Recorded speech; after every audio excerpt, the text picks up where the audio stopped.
Hello student, तो हम start करते हैं। हमने यहाँ से, अगर आपने नेक्स्ट वीडियो देखा होगा जो मैंने एक्सप्लेन किया है अच्छे से, तो मैंने उसमें बताया था, अच्छे से मैंने एक्सप्लेन किया है।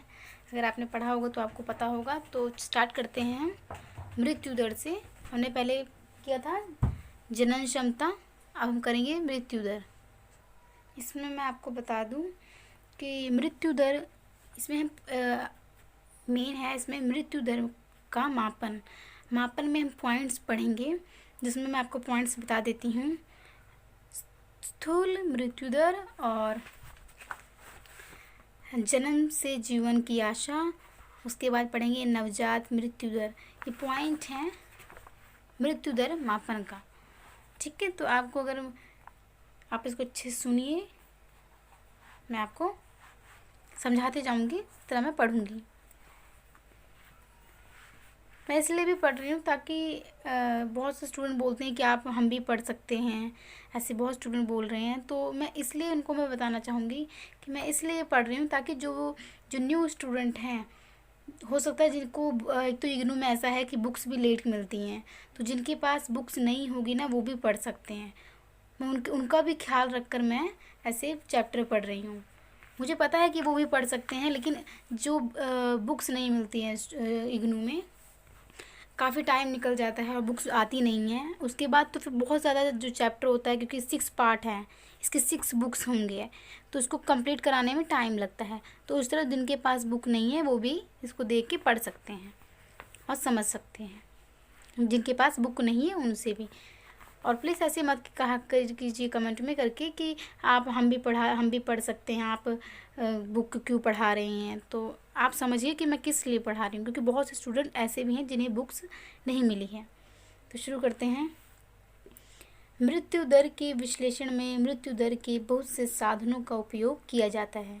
इसमें हम पढ़ेंगे, इसमें तुलना किया जा रहा है कि जो मृत्यु दर है, एक एज में और एक नए बच्चे में, एक से लेकर 4 वर्ष की आयु के जो बच्चे होते हैं, वो किस तरह, उनकी मृत्यु किस प्रकार हो जाती है, और जो नए जन्मे बच्चे होते हैं, उनकी मृत्यु और किस आंकड़ों में होती है, इनकी तुलना की जाती है कि जो नए बच्चे जन्म लेते हैं और 1 से 4 वर्ष के बच्चों में जो मृत्यु हो रही है, वो कौन से उसमें ज़्यादा हो रही है। तो इसमें ये बताया गया है। तो आगे पढ़ते हैं। मृत्यु दर के विश्लेषण में मृत्यु दर के बहुत से साधनों का उपयोग किया जाता है। मृत्यु दर की प्रक्रिया सामान्य जानकारी के लिए मृत्यु दर के 3 मूल साधनों का वर्णन करना पर्याप्त है। स्थूल मृत्यु दर, जन्म से जीवन की आशा और नवजात शिशु मृत्यु दर। इसी मैंने बताया है, जन्म से जीवन की आशा। इसमें मैंने ये भी बताया 1 से 4 साल तक के बच्चे और नए बच्चे, तो इसमें हम पढ़ेंगे आगे। तो स्थूल मृत्यु दर में, इसमें स्थूल मृत्यु दर एक कैलेंडर वर्ष में हुए संपूर्ण पंजीकृत मृत्यु का उस वर्ष के माध्य वर्ष में संपूर्ण जनसंख्या का 1000 से गुणित किया जाता है। इसमें ये बताया गया है कि जो बच्चे जन्म ले रहे हैं, उनको किस प्रकार हम आंकड़ों से किस प्रकार हम पता करें कि जो बच्चे जन्म ले रहे हैं और जो बच्चे मर रहे हैं, उनकी तुलना की गई है। किस प्रकार हम कह सकते हैं कि इस वर्ष में जो नए बच्चे जन्म लिए हैं, जिन्होंने कितनी ज़्यादा संख्या में मर रहे हैं, और या 1 वर्ष से 4 वर्ष की आयु के जो बच्चे हैं, वो कितने आंकड़ों में वो मर रहे हैं। तो इसमें उसी चीज़ को बताया गया है कि हम किस तरह तुलना कर सकते हैं कि किस रोग से, किस वजह से जो बच्चे मर रहे हैं, वो क्या कारण है उसका। तो इसका पता करने के लिए इसमें बताया गया है। तो पढ़ते हैं। स्थूल जन्म दर की तरह मृत्यु दर में कमियां हैं, मुख्यतः चूँकि ये जनसंख्या के विभिन्न समूहों की मृत्यु दरों के अनुभवों को समाहित करता है। उम्र और लिंग संरचना का इसमें ध्यान नहीं रखा गया है। मतलब इसमें ये नहीं है कि किस लड़का है कि लड़की। इसमें मेन ये होता है कि बच्चे कितने जीवित हैं मरने की तुलना में, और कितने मर रहे हैं जीवित की तुलना में, तुलना की गई है। उदाहरण के लिए, किसी ऐसे देश की स्थूल मृत्यु दर जिसमें बड़ों की संख्या बहुत ज़्यादा है, उतनी ही होगी जितनी किसी दूसरे देश की, जहां बुढ़ापे का यह अनुपात काफ़ी कम है। इन देशों की मृत्यु दर की परिस्थितियों को समान नहीं माना जा सकता। अतः ये आवश्यक है कि आयु की मृत्यु दरों की गणना की जाए और स्त्री और पुरुष के अलग अलग रिपोर्ट प्रकाशित की जाए। आगे बढ़ते हैं। जन्म से जीवन की आशा, कि बच्चे जो हैं वो कितने टाइम तक जीवित रह रहे हैं, उनकी औसत जो है 1 महीना है या जन्म के बाद ही वो मर जा रहे हैं, तो इसका भी हम पढ़ते हैं। जन्म के आधार पर जीवन की कितनी लिमिट है कह सकते हैं। जन्म के आधार पर जीवन की प्रत्याशा मृत्यु दर के स्तर की अच्छी माप है, क्योंकि यह जनसंख्या की आयु संरचना से प्रभावित नहीं होता। औसत जीवन प्रत्याशा, कितने औसत में वो जी रहा है, किस तरह मर रहा है। वही मैंने जैसे आपको बताया कि नए बच्चे कितनी तुलना में मर रहे हैं, 1 से 4 वर्ष की आयु में कितने बच्चे मर रहे हैं, तो उसको ही बताया गया है। तो औसत जीवन प्रत्याशा पद यह इंगित करता है कि खास समय व खास स्थान पर जहाँ यह अध्ययन किया जा रहा है, प्रति वर्ष हो रहे विषय आयु की मृत्यु दर के खतरों के माध्य एक नवजात के औसत जीवन का या समान वर्ष में पैदा हुए नवजात शिशु या शिशु समूह की औसत जीवन की आशा कितनी है। ये तरीका गणना करने के अर्थ में जटिल है, किंतु समझना आसान है।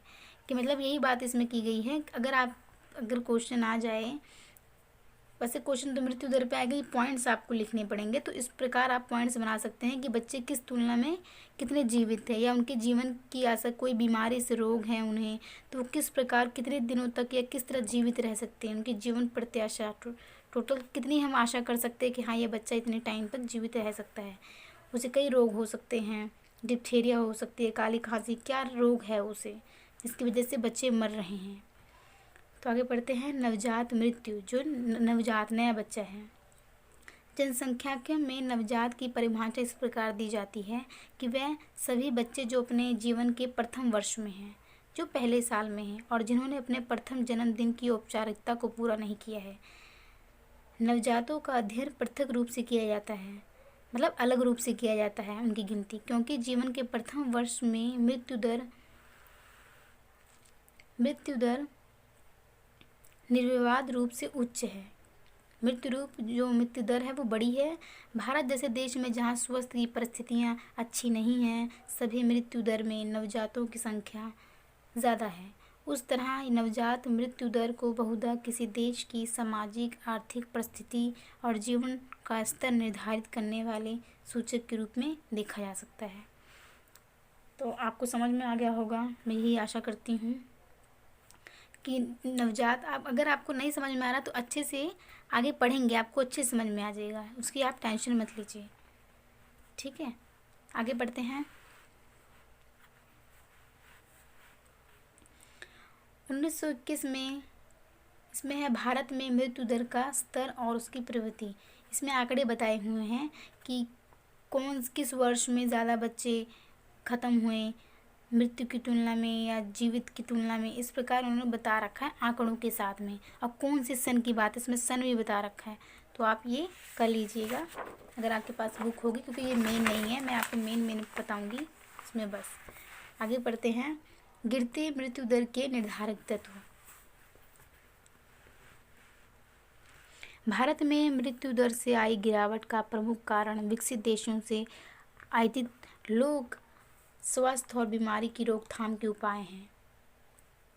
इनमें डीडीटी छिड़काव, संक्रामक और बचपन की बीमारियां तथा टीबी, पोलियो, टाइफाइड, कॉलरा, इसे कहते हैं हैजा, की रोकथाम के लिए पेनिसिलिन और वैक्सीन शामिल है।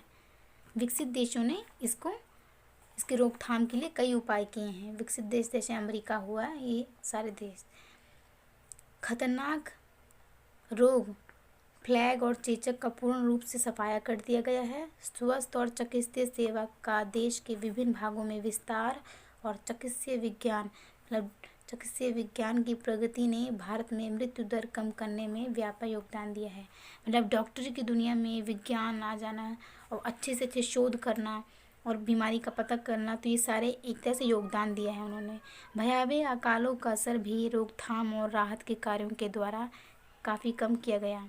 मृत्यु की दर को और कम करने के लिए अभी और भी बहुत कुछ करना बाकी है। आगे बढ़ते हैं, मृत्यु दर के परिणाम। क्या परिणाम होते हैं मृत्यु दर के? चूँकि गिरती मृत्यु दर और बढ़ती जन्म दर को समानुपातिक न्यून जन्म दर के साथ नहीं जोड़ा जा सकता। इनको एक तरह समान नहीं कहा जा सकता कि हाँ मृत्यु दर ज़्यादा है, कि इनको समान नहीं समझा जा सकता। और अंततः मृत्यु दर में आई कमी जनसंख्या वृद्धि की तीव्रता का प्रमुख कारण रहा है। जब मृत्यु दर में कमी आ जाएगी तो जनसंख्या बढ़ेगी। वही बात इसमें है, बढ़ी हुई जन्म दर के आधार पर औसत जीवन प्रत्याशा का परिणाम है बूढ़ों के अनुपात में वृद्धि। वर्तमान समय में भारत में बूढ़ों का प्रतिशत 6.49 विकसित देशों जितना ऊंचा नहीं है, यद्यपि कुल संख्या प्राप्त उच्च है। मतलब विकसित देशों जैसा नहीं है पर बड़ी है, क्योंकि मृत्यु दर कम होगी तो जो संख्या है जो बूढ़े होने की वो है प्रवृत्ति वो ज़्यादा होती जाएगी। हमारे देश में बूढ़े व्यक्ति आवश्यक रूप से पारिवारिक आमदनी या राष्ट्र आय को बढ़ाने में मदद नहीं करते, क्योंकि वो रिटायर्ड हो जाते हैं अगर काम कर रहे होते हैं तो उनके भोजन एवं स्वास्थ्य या चिकित्सीय देखभाल का खर्च वहन करना पड़ता है। जब संयुक्त परिवार के द्वारा पूरी मदद नहीं की जाती तो ये भार समाज के जिम्मे आ जाता है।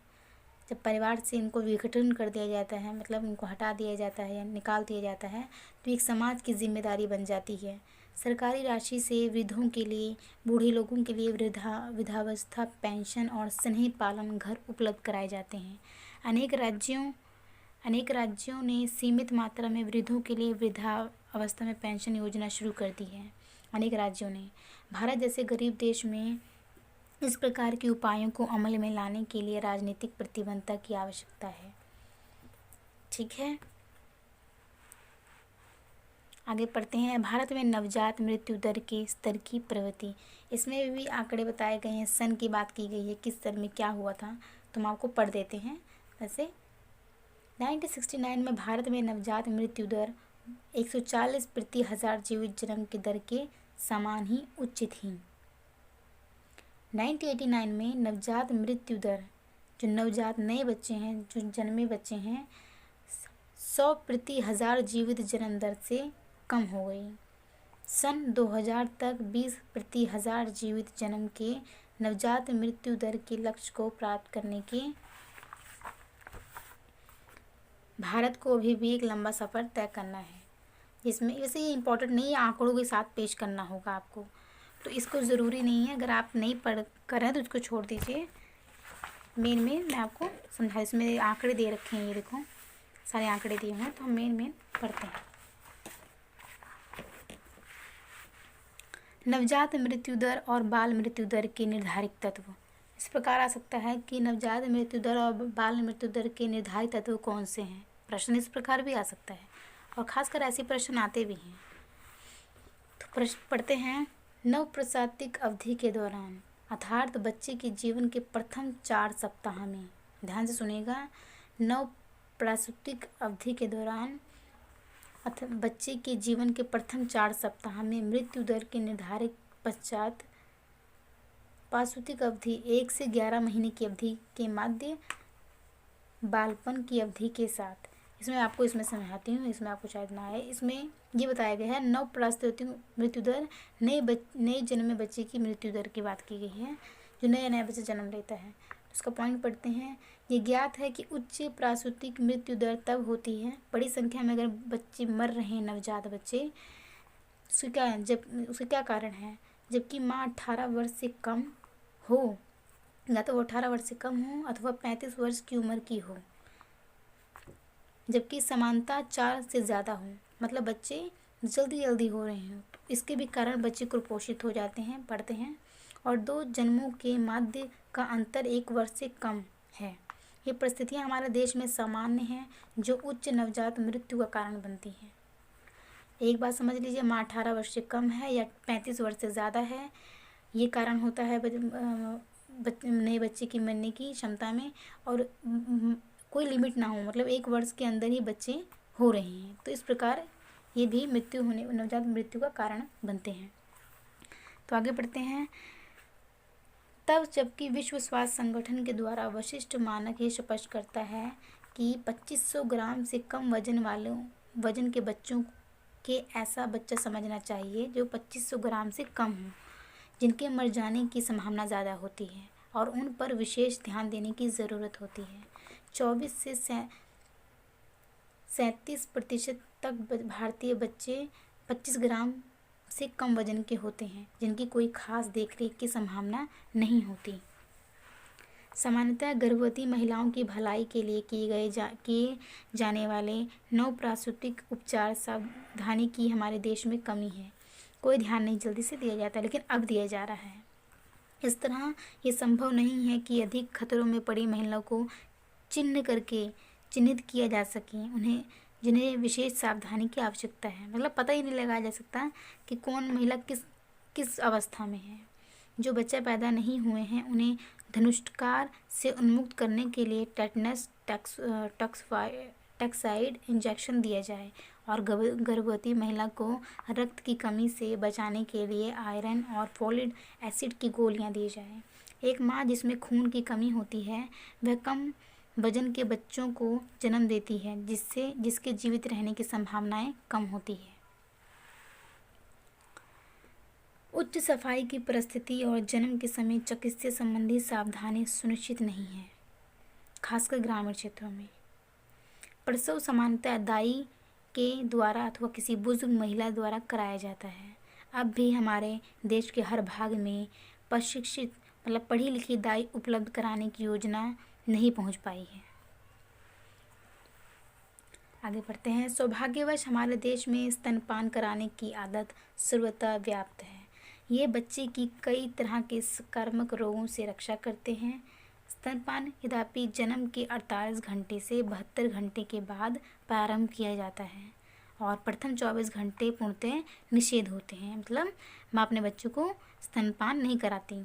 अगर बच्चे के जन्म के तत्काल बाद स्तन से लगाया जाए तो वह कोलेस्ट्रॉल के द्वारा माँ से कई प्रकार की विमुक्तियाँ प्राप्त कर लेता है। तो समझ में आ रहा होगा, मैं तो यही आशा करती हूँ, क्योंकि मैं आराम से पढ़ा रही हूँ। आगे पढ़ते हैं। इसमें हैं 1 वर्ष से 4 वर्ष के बच्चे। जो 1 वर्ष के 4, उनके क्या कारण होते हैं कि वो मर जाते हैं। तो इसमें तो हमने नवजात के बारे में पढ़ा इस चैप्टर में। इस टॉपिक में हमने ये जो पॉइंट हमने पढ़े हैं ये हमने नवजात के बारे में पढ़ा। और इसमें पढ़ते हैं 1 से 4 वर्ष के बच्चों में। नवप्रसूतिक अवधि के बाद एक समय के बाद बाल मृत्यु दर को प्रभावित करने वाले कारण सामान्यतः जैविकीय नहीं होते, अपितु पर्यावरण और इसके प्रति व्यवहार प्रक्रिया की उपज है। पर्यावरण और व्यवहार बच्चे के प्रति कैसा है या बच्चे खान पान पे कैसा है, ये प्रभाव ये देखता है। तो उसका पोषणहार किस प्रकार, वो क्या खाने, मतलब सारी चीज़ें अभी हम पढ़ते हैं। ये कारक भी बहिर्जात तत्व के रूप में जाने जाते हैं। आगे हम पढ़ते हैं। बचपन की सामान्य बीमारी यथा डिप्थीरिया, कुकुर खांसी, मीजल्स, पोलियो, साथ ही क्षय रोग का नवप्रसूतिक अवधि के बाद और बाल मृत्यु दर को प्रभावित करने में काफ़ी बड़ा भूमिका होती है।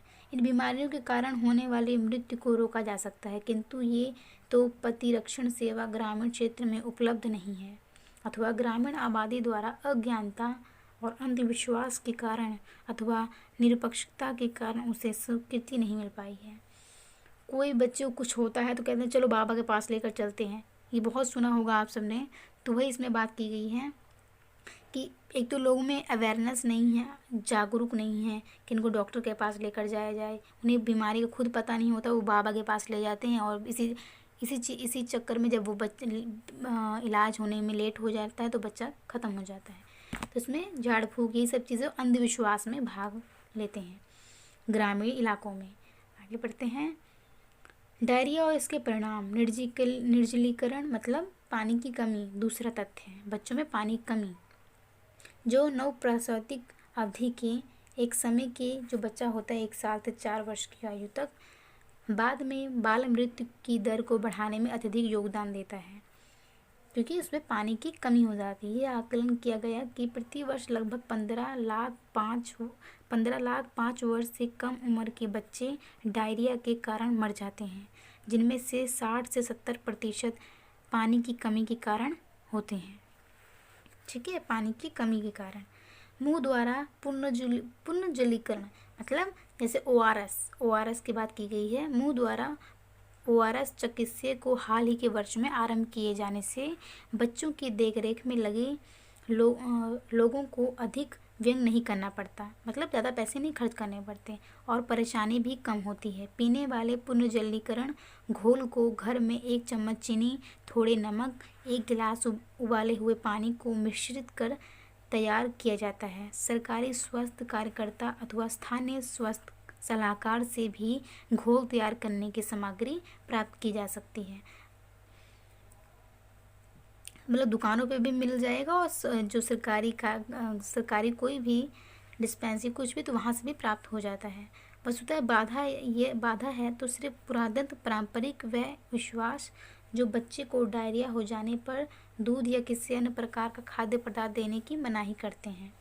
पानी की कमी जो कि डायरिया की वजह से होता है इतना ज़्यादा हो सकता है कि चिकित्सीय मतलब डॉक्टरी में की गई थोड़ी सी भी देरी जानलेवा हो सकती है। दूसरी ओर पीने वाला घोल जो एक घरेलू इलाज माना जा सकता है, न केवल पानी की कमी से बचाता है अपितु डायरिया को भी नियंत्रित करता है। ठीक है, तो आगे करते हैं। पोषण की कमी एक अन्य तथ्य है। बच्चे को पोषण नहीं मिलेगा तो वो तो ऐसे ही कमज़ोर होगा, कमज़ोर होने के बाद उसे बीमारियां लगेंगी और बीमारियां होने के बाद धीरे धीरे टाइम उसका, तो वही बात इसमें है। तो पोषण की कमी एक अन्य तथ्य है जो बाल मृत्यु दर को प्रभावित करता है। 1981 में की गई एक अध्ययन में राष्ट्रीय पोषण संस्थान ने ये पाया कि लगभग 85% 4 वर्ष से कम आयु के बच्चे कुपोषण का शिकार थे। 4 वर्ष से कम आयु के बच्चे, जिनमें से लगभग 6% गंभीर रूप से कुपोषित थे। गंभीर रूप से 6% बच्चे कुपोषित थे, जिनके चांसेस बहुत ज़्यादा खराब थे। इन बच्चों में डायरिया तथा मतलब पतले होते हैं, रोगों के होने की संभावना अधिक होती है। जो बच्चे पतले होते हैं, डायरिया होता है उसके बाद वो पतले हो जाते हैं, तो उनकी संभावनाएं जो होती हैं रोग लगने की वो ज़्यादा बढ़ जाती है, जिससे बाल्यावस्था की बीमारियों का आक्रमण हो सकता है। ये दूषित परिधि जब तक शैक्षणिक मतलब एक अवेयरनेस नहीं होगा और सेवा कार्यक्रम के द्वारा तोड़ा नहीं जाएगा, तब तक उच्च नवजात और बाल मृत्यु दर जारी रहेगा।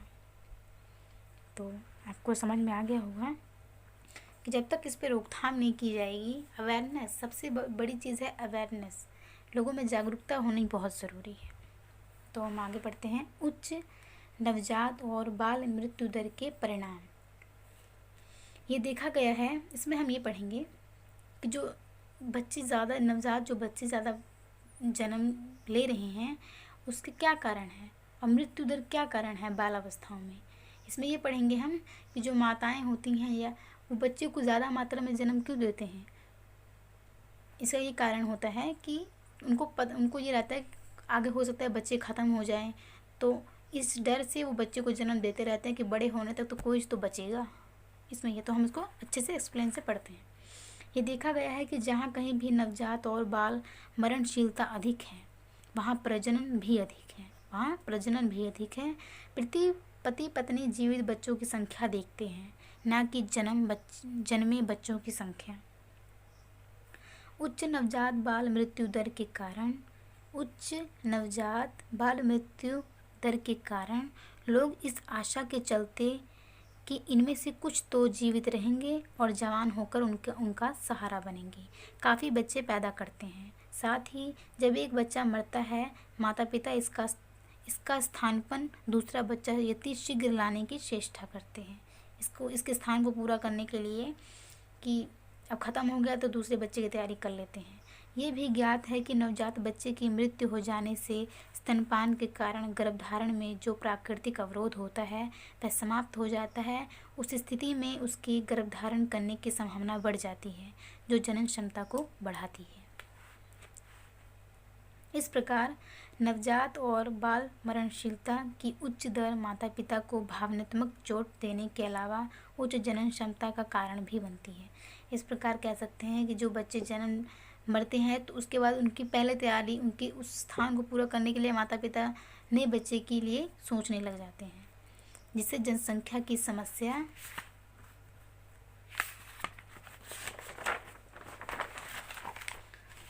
समस्या उत्पन्न होती है। इन बच्चों की देखभाल जो देश के बेहतरी के लिए कुछ करने से पूर्व ही काल कवलित हो जाते हैं, भी देश के क्षीण स्रोत पर काफ़ी प्रभाव डालते हैं। मतलब इनकी देखभाल नहीं के बराबर की जाती है। यहाँ फिर से याद दिलाने की आवश्यकता है कि किसी देश के नवजात मृत्यु दर उस देश की सामाजिक आर्थिक स्थिति, समाज की जो आर्थिक स्थिति है और जीवन स्तर का सूचक है। उसके जीवन स्तर को भी बताता है कि किस स्थिति में रह रहा है, क्या अवस्थाएं हैं, बच्चे कुपोषित हो रहे हैं तो किस अवस्था में हो रहे हैं। तो ये कुछ प्रश्न दिए गए हैं, जैसे से बताया है औसत जीवन प्रत्याशा या जीवन आशय से क्या स्पष्ट कीजिए। तो इस प्रकार ये प्रश्न सारे हैं। ये है आयु, लिंग और संरचना। तो इसमें हम पढ़ते हैं आयु और लिंग संरचना। ठीक है, तो आयु और लिंग किसी जनसंख्या के बुनियादी अथवा जैविक गुण हैं। ये लक्षण अथवा गुण न केवल सांख्यिकीय संरचना को प्रभावित करते हैं, एक संख्या को संरचना को प्रभावित करते हैं, अपितु जनसंख्या के सामाजिक और आर्थिक और राजनीतिक संरचना को भी प्रभावित करते हैं। आयु और लिंग भी महत्वपूर्ण तथ्य हैं क्योंकि ये सामाजिक स्थिति के सूचक हैं। आयु और लिंग भी महत्वपूर्ण तथ्य हैं क्योंकि ये सामाजिक स्थिति के सूचक हैं। समाज में हर व्यक्ति की आयु और लिंग पर आधारित खास स्थिति होती है। परिस्थिति और भूमिका सांस्कृतिक रूप से निर्धारित होती है। ठीक है, परिस्थिति स्टेटस की बात करिए, स्टेटस और भूमिका सांस्कृतिक रूप से निर्धारित होती है और हर एक संस्कृति से दूसरी संस्कृति में भिन्न भिन्न होती है। हर एक संस्कृति दूसरी संस्कृति से अलग होती है। एक संस्कृति के अंदर परिस्थिति भूमिका समय के साथ बदल जाती है। ठीक है, क्योंकि हमारा जो भारत है वो संस्कृति विभिन्न संस्कृतियों से भरा पड़ा है। कोई किस संस्कृति में है, कोई किस संस्कृति में है, सब अलग अलग हैं। तो इसमें भी बात की गई है, एक संस्कृति के अंदर परिस्थिति स्टेटस और भूमिका के साथ बदल जाती है।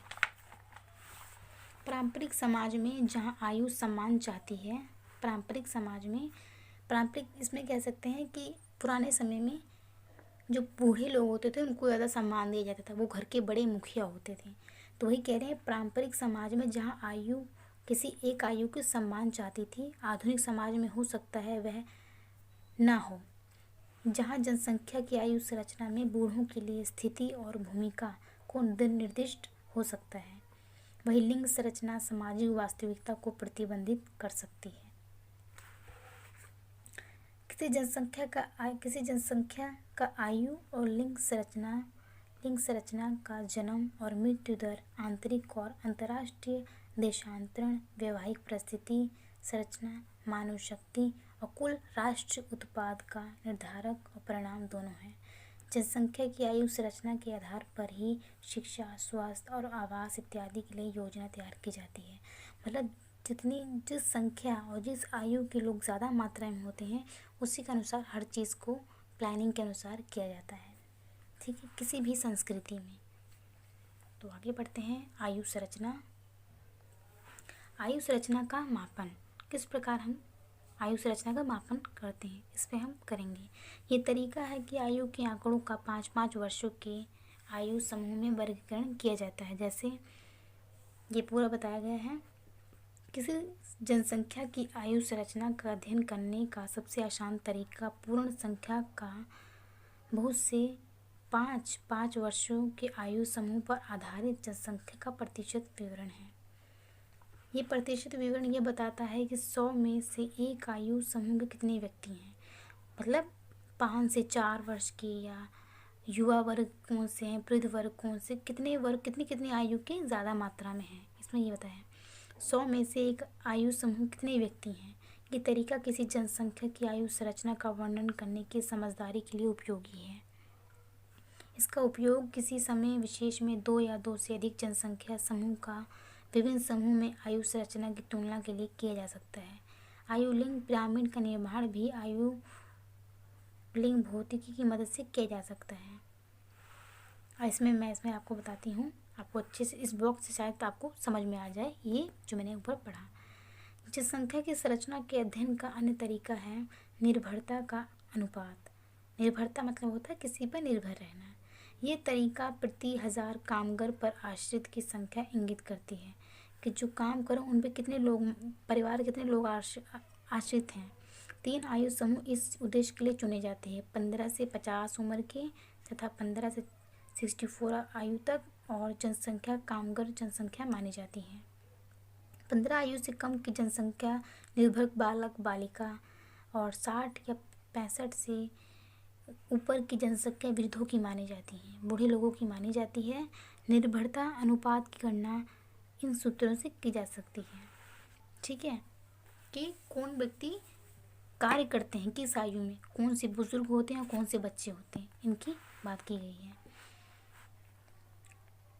जैसे 0 से 14 आयु के समूह की जनसंख्या +60 प्लस या 65 प्लस, तो इस प्रकार इसमें घटाया बढ़ाया जाता है। जैसे इसमें बता दिया गया है कि कौन सी आयु में वृद्ध होते हैं, बालिक या बालिका किस आयु के होते हैं, और कौन कमाने वाला होता है, कौन आश्रित होता है, इन पे बात की गई है। निर्भरता का अनुपात किसी जनसंख्या की आर्थिक निर्भरता का मोटे तौर पर अनुमान करता है, और ये निर्भरता के भार की आयु के समूह के मूल्यांकन के लिए पूर्ण तरीका नहीं है। उल्लेखनीय है कि कामगार आयु समूह के सभी व्यक्ति नियोजित नहीं होते, मतलब 15 से 59 अथवा 15 से 64 सभी व्यक्ति नियोजित नहीं होते। एक प्लानिंग के द्वारा ज़रूर नहीं कि सब काम ही करते हैं, और वह सभी जो निर्भर हैं 14 उम्र के होते हैं, 0 से 14 साल के होते हैं, बच्चे होते हैं, और 60 और 65 के बुजुर्ग होते हैं जो निर्भर होते हैं अपने परिवारों पे में हैं, आर्थिक रूप से निर्भर नहीं हैं। आज भारत जैसे देश में गरीब कृषि दस्तकार के बच्चे बहुत कम उम्र में से माता पिता के काम में हाथ बटाने लगते हैं, अथवा समाचार पत्र डालने या होटल में काम करने लगते हैं, और ग्रामीण क्षेत्रों में बूढ़े स्वयं को किसी न किसी आर्थिक गतिविधि में लगाए रखते हैं, क्योंकि कृषि जन्य अर्थ में अवकाश प्राप्त की कोई उम्र नहीं होती। कृषि जो कार्य करता है उसमें कोई उम्र नहीं होती कि हाँ इस आयु तक, बल्कि जो शहरों में होता है उनमें एक रिटायर्ड कर दिया जाता है, लेकिन गांव में ऐसा कोई टाइम टेबल नहीं है। इसमें अलग डॉक्टर, वकील, व्यापारी और अन्य स्वनियोजित जो भी खुद का प्लानिंग कुछ भी करते हैं व्यक्तियों की गतिविधियां हैं, जिनके लिए उम्र आर्थिक गतिविधियों से अवकाश ग्रहण का कोई कारक नहीं है।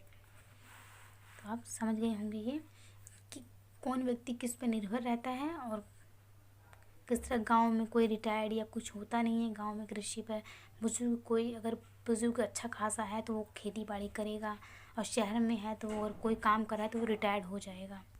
तो हमने ये पूरा आपने समझ लिया होगा आयु संरचना के बारे में कि किस आयु में कौन वर्ग आता है, कौन काम करता है, कौन आश्रित होता है, और कौन निर्भर रहता है अपने, जैसे बुजुर्ग हुआ, बच्चे हुए और युवा हुए या कामगार व्यक्ति हुआ।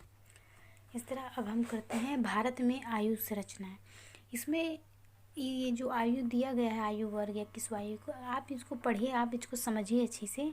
उसके बाद अगर कोई क्वेश्चन इससे संबंधित आता है तो आप इसको लिख सकते हैं। ऐसा नहीं कि ये आयु संरचना किस प्रकार है, तो ये आप इतने सुनेंगे तो आपको उसमें से कोई पॉइंट अगर जो अच्छे से आपको समझ में आ जाएगा तो आप उसको लिख सकते हैं। तो भारत में आयु संरचना पढ़ते हैं। भारत में किस प्रकार, किस वर्ग की क्या लोग कैसे हैं। तो निर्धारक और परिणाम, इसमें हम पढ़ेंगे कि भारत एक प्राचीन देश है। यहाँ 0 से मतलब कम उम्र के 14 साल तक के जो बच्चे होते हैं उनकी आबादी सबसे ज़्यादा है, और 50 वर्ष से ऊपर आयु के समूह के लोगों की संख्या लगातार बढ़ रही है। 1991 के जनसंख्या गणना के अनुसार भारत में बच्चों की निर्भरता अनुपात 67.22 था, यानी कि 15.59 आयु समूह के कामकाजी कामकाजी 100 लोगों को 14 साल वर्ष की आयु समूह के 67.2 बच्चों का भरण पोषण करना पड़ता था। इस प्रकार भारत में बुजुर्ग लोगों की निर्भरता 12.2 है। किसी जनसंख्या की आयु संरचना जनन क्षमता के स्तर, मृत्यु दर व देशांतरण से निर्धारित की जाती है। इन 3 तथ्यों में देशांतरण होता है अपने देश से दूर चले जाना, तो देशांतरण किसी जनसंख्या की आयु संरचना को तभी प्रभावित कर सकता है जबकि देशांतरित किसी एक वर्ग समूह के हों और देशांतरण का अनुपात अधिक हो। भारत में बच्चों की आबादी ज़्यादा है क्योंकि जन्म दर उच्च है और जन्मे बच्चों की संख्या में वृद्धि हुई है। लगातार जारी उच्च जन्म दर के परिणाम स्वरूप जनसंख्या में वयस्कों का अनुपात कम हुआ है और बच्चों का अनुपात बढ़ा है। दूसरी ओर आर्थिक रूप से विकसित देशों में जन्म दर कम होने की वजह से कम बच्चे पैदा होते हैं। कम जन्म दरों का परिणाम होता है वयस्कों के अनुपात में वृद्धि। किसी जनसंख्या की आयु संरचना निर्धारित करने में जनन क्षमता की भूमिका की तुलना मृत्यु दर से करने पर हम पाते हैं कि मृत्यु दर की भूमिका सीमित है, खासकर तब जब मृत्यु दर उच्च हो। मृत्यु दर में तेजी से कमी आने और जीवन अवधि के बढ़ जाने के फलस्वरूप बाल जनसंख्या में वृद्धि होती है, क्योंकि सुधार का प्रथम लाभ नवजात और बच्चों को ही मिलता है। जितने ही नवजात और बच्चे जीवित रहते हैं, जनसंख्या में बाल का जो अनुपात है उतना ही बढ़ता है। भारत में ऐसा ही हुआ है। दूसरी ओर जब मृत्यु दर स्तर अत्यंत कम थी, तब नवजात अवस्था और बाल अवस्था के दौरान जीवित रहने वालों की संख्या भी अधिक बढ़ोतरी होने की संभावना रहती है और मृत्यु दर की स्थिति में कोई सुधार वृद्ध वर्ग समूह को प्रभावित करेगा और जनसंख्या को बूढ़ा करेगा, अर्थात जनसंख्या में बूढ़ों का अनुपात बढ़ाएगा। यही स्थिति स्वीडन के यूके, कनाडा, जापान और फ्रांस, ऑस्ट्रेलिया जैसे विकसित देशों में है कि जो बूढ़ों का अनुपात है वो ज़्यादा है। ठीक है। बच्चों की जनसंख्या का देश की अर्थव्यवस्था पर अतिशय भार है और उन पर तब जब वह स्वयं पारिवारिक अथवा राष्ट्रीय अर्थव्यवस्था की किसी मदद के योग्य नहीं होते, क्योंकि छोटे होते हैं, कोई मदद नहीं कर सकते। शिक्षा, वस्त्र और आवास मुहैया कराना पड़ता है माँ बाप को। भारतीय जनसंख्या के बाल आयु संरचना का दूसरा अभिप्राय है कि उनमें भविष्य के वर्षों में जनसंख्या की उच्च वृद्धि की संभावना भी है। कुछ ही वर्षों के अंदर ये बच्चे बड़े हो जाएंगे, शादी करेंगे और बच्चा पैदा करना शुरू कर देंगे। जब बच्चे पैदा करने की उम्र में पति पत्नी की संख्या ज़्यादा होगी तो सामान्य जनन क्षमता के बावजूद जन्म दर की उच्च होने की आशा की जा सकती है। ये इस तरह उच्च जनसंख्या वृद्धि की ओर ले जाएगा। तो आई होप आपको समझ में आया होगा ये जो मैंने अच्छे से आपको एक्सप्लेन किया, क्योंकि मेरी पूरी कोशिश थी कि किस प्रकार इसको आपको समझाया जा सके। तो यहाँ तक हम स्टॉप करते हैं अभी, क्योंकि काफ़ी लंबी वीडियो पढ़ाने लग जाऊँगी तो आप भी बोर होने लग जाएंगे। तो हम आधा नेक्स्ट वीडियो में कंप्लीट करेंगे, वहाँ से हम करेंगे लिंग संरचना से करेंगे। ठीक है। अगर आपको अच्छी लगी चैप्टर, अगर आपको समझ में आ रहा है तो आप इसको कंटिन्यू रखिएगा और लाइक ज़रूर कीजिएगा। सब्सक्राइब नहीं किया तो सब्सक्राइब कीजिएगा और समझने की कोशिश कीजिए, क्योंकि चैप्टर बहुत लंबा है और क्योंकि इस थोड़े से पार्ट को बड़े से विस्तार में बता दिया जाता है, उसमें से आपको कुछ तो याद ज़रूर ही रहेगा, ऐसा नहीं है। तो घबराइए मत कि मुझे ये समझ में नहीं आ रहा है या पीछे वाला समझ में नहीं आ रहा। उस क्वेश्चन एक ही लाइन में दे दिया जाता है, तो आप उसमें से जो भी आपको समझ में आ रहा है वो अगर आप लिख देंगे तो आपको नंबर ज़रूर मिलेंगे। Okay, thank you.